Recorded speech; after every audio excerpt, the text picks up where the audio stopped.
Michigan used to work for George Soros. Who's the governor of Michigan? Think about it. California Governor Gavin Newsom is Nancy Pelosi's nephew.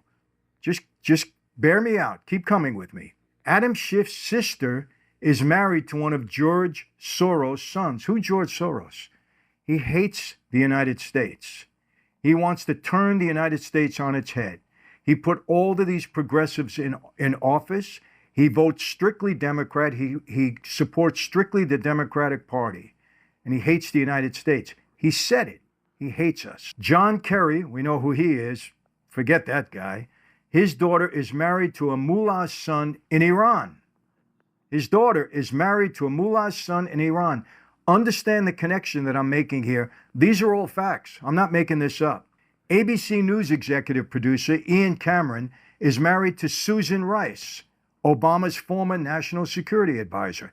You want to see the deep state? You want to see the mafia? You want to see how this all pulls together? You want to understand why certain things have happened in this country over the past several years? Keep listening.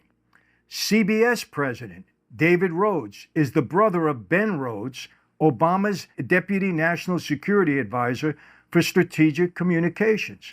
So ABC News and CBS News both have people at the high level that were connected to Obama and the Democratic Party. ABC News correspondent Claire Shipman is married to Jay Carney, who is the former Obama White House press secretary. Look at the connection.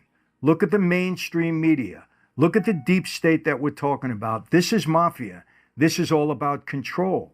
Got to give them credit. They've done it right. ABC News and Univision reporter Matthew Jaffe is married to Katie Hogan, who is Obama's former deputy press secretary. Look at the connection here. Look at how it's all coming together. ABC President Ben Sherwood is the brother of Elizabeth Sherwood, Obama's former special advisor. Who do you think's calling the shots here? You know darn well Biden wasn't calling the shots. Mafia? You bet. All about power and control. They've been installing these people. They've been controlling the media. This is what it's all about. Let's keep going. This is what you call a stacked deck. If you had a hunch the news media was somehow rigged and you couldn't put your finger on it, this might help you solve the puzzle. Now you know why no one is investigated. They all have their hands in the cookie jar. You might remember James Comey, remember? Head of the FBI, who investigated the Clinton email scandal and the Clinton Foundation and made the final decision to not recommend prosecution by the DOJ. Well, listen to this. It turns out that Clinton Foundation was audited by the law firm DLA Piper. One of the executives there was in charge of the Clinton Foundation audit. Who was it? Peter Comey, James Comey's brother. Why wasn't she investigated to the full? Why wasn't she indicted? She should have been indicted. She obstructed justice.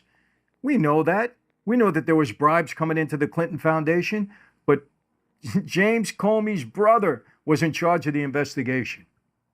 This is mafia, people. Take my word for it. Look at the connection now with these voting machines where we had controversy. Remember Trump complaining, people complaining in Arizona that the Dominion, there was something wrong there. Who controls this? Listen closely. Smartmatic partnered with DLA Piper Global. Douglas C. Emhoff, who is that? The husband of Kamala Harris, works at DLA Piper Global. So now you got a connection to Kamala Harris with the voting machines. Douglas C. Emhoff, of course, Kamala Harris's husband. Guess who owns Dominion? Blum Capital Partners. Guess who is on the board for the company? Richard Blum. Guess who Richard Blum is? Dianne Feinstein's husband. Do you see how this all ties together to the Democrats, all the progressives? You have people in government in the Democratic Party that were controlling the outcome of Hillary Clinton and other things. And now you have the voting machines, Dominion, that surfaces 40% of the country is all tied up with the Democrats. And we have controversy about all of these things. Richard Blum is Dianne Feinstein's husband. Nancy Pelosi's husband is also a major investor in the company. Nancy Pelosi, she despises Donald Trump, despises him. Her husband is on the board, controlling Dominion.